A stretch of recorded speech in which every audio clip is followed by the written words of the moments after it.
When this movie pilot arrived, it was one of the biggest TV hits of the early 1970s. It redesigned the way we looked at this movie's lead actor, who was basically doing American made-for-TV horror film.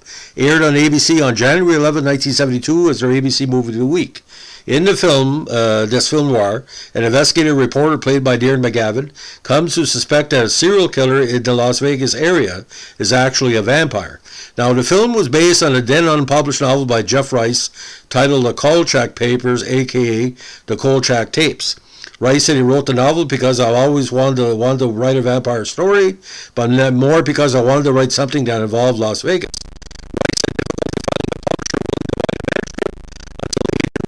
And realized the novel would make a good movie. The later 1973 novel, renamed The Night Stalker, wasn't published until after the TV movie had already aired, and was delayed, according to Rice, because the publisher wanted both Rice's original novel and the 1974 sequel, The Night Strangler, written by Rice but based on a screenplay by author Richard Matheson, so he could be placed in the top of the published list at 1 and 2 positions for 1974. Now again, directed by John Llewellyn Moxey, starring Darren McGavin, Simon Oakland, Karen Lilly, and Barry Atwater. Music was very atmospheric by Bob Corbett, and as it goes along, Moxey, a veteran of theatrical and TV movies, shot this film over 12 days. Adapted by Matheson and produced, of course, by Dan Curtis, best known at the time for Dark Shadows. The Night Stalker became the highest rated original TV movie on U.S. television, earning a 33.2 rating and a 48 share. Word of mouth was tremendous. The TV movie did so well it was released overseas as a theatrical movie and inspired a sequel, a TV movie titled The Night Strangler, which aired on January 1673.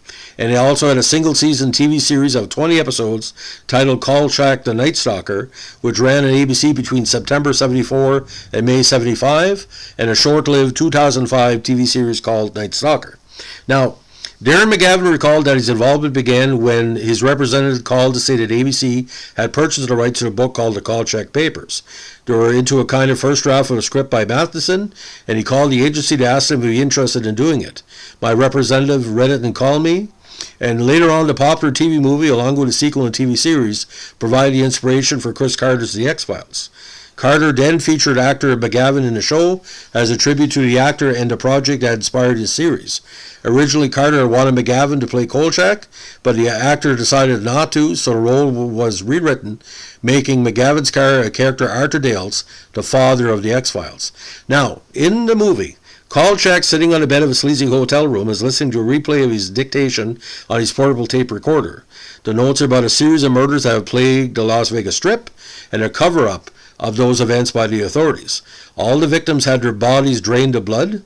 When a meeting is conducted with the Sheriff's Department, the FBI, the police, and others, they discover the suspect's true identity as Janos Skorzeny, who is the prime suspect in multiple homicides extended back numerous years, involving massive loss of blood. When Skorzeny attempts to rob a hospital, the police are called to stop him. Skorzeny is shot several times without effect and manages to escape by running a police car and motorcycle. Now, Kolchak's girlfriend, Gail Foster, a casino change girl, urges him to explore vampire lore. The evidence persuades Kolchak to suspect that Skorzeny is a vampire, much to the disbelief of his boss, Anthony Tony Vincenzo. Following yet another failed attempt to capture Skorzeny despite overwhelming police force, the authorities strike a deal with Kolchak to eschew their traditional investigating methods for his vampire-centric approach in exchange for giving him exclusive rights to the story. Acting on a tip, Kolchak locates Skorzeny's safe house and pursues the story on his own, fearful that the police will renege on their deal. Compromised when the vampire returns, Kolchak struggles to escape and is nearly killed by Skorzeny before his friend, FBI agent Bernie Jenks, alerted to Kolchak's presence in the house, arrives and joins the fight. Realizing that dawn is broken, Kolchak and Jenks force the weakened Skorzeny back against a sun-drenched staircase, and he stake the vampire just as authorities burst through the front door. Now, when he writes his version of the story for the newspaper, he later proposes to his girlfriend, telling her that they will both move to New York City. The authorities, however, unwilling to publicly admit that Scorsese was a vampire Kolchak claimed, print a false version of the newspaper story with his byline and threaten to charge him with first-degree murder unless he quietly leaves Las Vegas. They also tell him that his girlfriend Gail has already been forced to leave the city for being an undesirable element. Carl exhausts his savings, placing personal advertisements across the country in a futile attempt to find her. Now, the final scene of the movie reverts to Kolchak in his sleazy hotel room. He explains that if anyone tries to verify the events in the book, they will find that all witnesses have either left town, are not talking, or are dead. He concludes by noting that Scorsese and all his victims have been cremated, destroying any further ability to investigate the matter and eliminating the possibility that those killed by Scorsese would in turn rise as vampires and perpetuate the curse. Again, a strong, Elijah Cook's there as well, Claude Aiken, Stanley Adams, Larry Linville actually as one of the doctors, and of course the great Barry Atwater as the villain. Now, at the time, biggest ratings ever for a TV film, 33.2 rating, 48 share. Follow up with the Night Strangler and a planned 74 film titled The Night Killers, which instead evolved into the television series Kolchak, The Night Stalker, with McGavin reprising the role. An episode of the series titled Vampire was an actual sequel to Stalker, deriving a story from the characters introduced in the film. Now, when the series was cancelled, the franchise was still highly regarded enough to prompt 2 more TV films, which were created by editing together material from 4 previous episodes of the series, with some additional narration provided by McGavin as Kolchak to help connect the plot lines. No new footage was included. Now, on September 29, 2005, ABC aired a remake of the 74 series Kolchak, The Night Stalker, titled Night Stalker.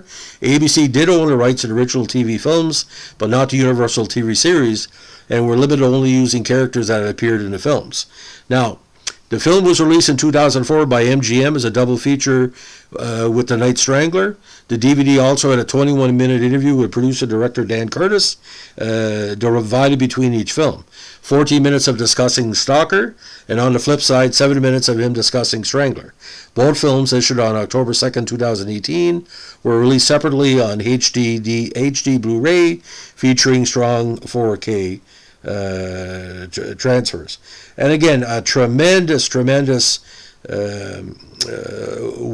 series as well. But Dan Curtis, again, he had another success for him. The original running time in the movie was 74 minutes, so it was at that 90-minute ABC domestic TV. And currently, right now, Buena Vista, I think International owns the rights, and the original movie, get this, only $450,000. So it was a $1 million movie and a 4 cents budget, I would say. So I mean, people of a certain era, do you know Darren McGavin from Christmas Story, or do you know him from Houseboat with Burt Reynolds, or The Night Stalker? Again, Darren McGavin, one of the most underrated actors of his generation. And if you can get this movie on DVD on a cold winter night or a cold fall night, it's quite a thrill ride. If you like what we're doing here, ladies and gentlemen, with our Dan Curtis podcast, let us know with a like, comment, or subscribe. Thanks for listening. Bye.